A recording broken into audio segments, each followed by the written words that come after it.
All right, well, it would have been nice to see a nail biter, but seeing OKC's defense go to that level was still pretty damn wild. First off, credit to Aaron Gordon. I was terrified whenever he did anything on the court today that we were just going to see him limping to the bench and that was going to be his whole game. And throughout this series, whenever Caruso ended up on Jokic, it was always a really fun few minutes until one of the bigs went back on him. But in this one, Daignault, starting in what felt like about that second quarter, he just said, we're just going to stick with this. And Caruso, man, fronting the post, swiping on Jokic as much as he can when he does get the ball, not giving up any position, using the lower center of gravity, because obviously, weight-wise, Jokic outweighs him by a lot. And outside of like one play where Jokic did kind of body up Caruso and get a good back down and finish inside, even if he was going to score on him, he just had to work so hard. Even that play, he still had to work very hard because, Chet's going to be helping or J-Dub's helping or Kaysen is swiping in, Dort's swiping in, whatever. I mean, Jokic, he still managed to get to an efficient 20, mostly off of getting fouled because he was working so damn hard. The effect it had on the Nuggets offense overall was wild stuff. Not to mention, like, you get these plays where, like, it's Caruso switching very, very aggressively onto Jamal Murray. So aggressively that it knocks him off of his spot to where he can't then just make a routine pass to Jokic, who may have like J-Dub now on him on a switch or whatever. Or it's plays where Caruso and, let's say, I actually think it was J-Dub, doubling Murray, and then Kaysen comes over and steals the free throw line pass to Jokic. It's like, what are you supposed to do against these guys? We haven't even gotten to Chet just being a help defender. Well, actually, I did a little bit. But yeah, this is just the type of game that OKC can pull out on any night. And they did it in Game 2. They did it here.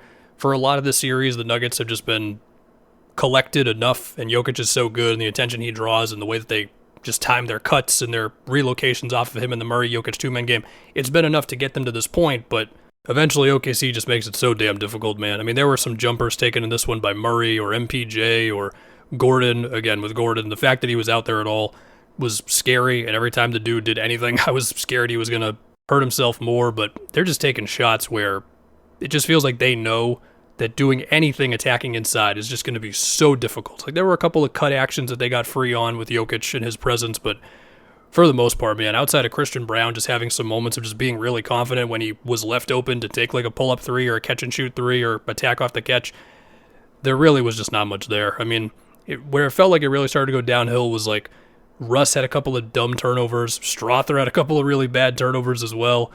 And yeah, and as far as the running thing about what's better, one big or double bigs, well, in this game, it was definitely Caruso in there for Ihart. And that's not to say that Ihart was bad or anything. I mean, he was battling Jokic so much throughout this entire series. You got to give him credit as well. But when Caruso can take their defense to that level, and then Kaysen can also give them the chaotic nature of it all, and Dort's still going to be great on the ball, that's just what can happen sometimes.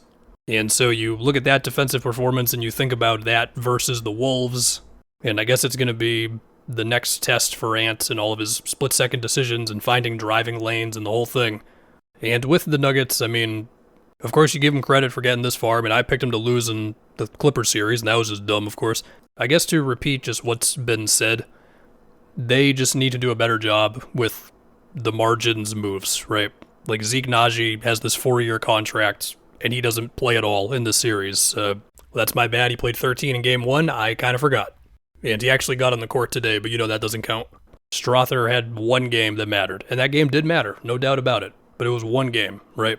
The Dario Saric signing was a disaster. They did also get unlucky with Deron Holmes getting hurt, and he just couldn't play this year. And he was their draft pick. But even so, for this team to get back to what it was a couple years ago, I mean, truthfully, you're probably just going to need a time machine and have a bit of a younger Jamal Murray. But beyond that, they just need some good two-way guys who you can rely on in a game like this to make shots, play defense, still do something off the dribble. It's tough to find those guys. Everybody wants those guys. And they don't have a whole lot of assets to do it, but they got a title, and if it wasn't for Murray and MPJ getting hurt and them just missing chances, decent chance they'd have more than one. Now, if you want to think of any more drastic shakeups, like, yeah, you would look at MPJ. He doesn't have much time left in his contract, but the Nuggets just don't have picks to deal, so it's just tough to imagine a lot of stuff. And also, it's not like it's over. They'll be back next season, and they pushed the favor to a Game 7 with MPJ having one shoulder and Aaron Gordon put the hamstring in the last game. So that is that, and hopefully I'll have a video tomorrow, I guess, for Thunder Wolves. Ideally, you'd like to have those videos, series predictions have a few days to breathe, but what are you going to do? It's just the way the schedule is. Of course, yeah, like I'm leaning Thunder over Wolves right now. But the Wolves are better defensively than the Nuggets. They've also just been great for a long time with Julius Randle. They're a whole lot of wins and not a lot of losses in their last whatever when Randle plays. And he has just proven everybody, including me, wrong these playoffs. So yeah, man, that's it. Ant versus the Thunder defense sounds fun. And J-Dub will continue to be the biggest X factor of all X factors.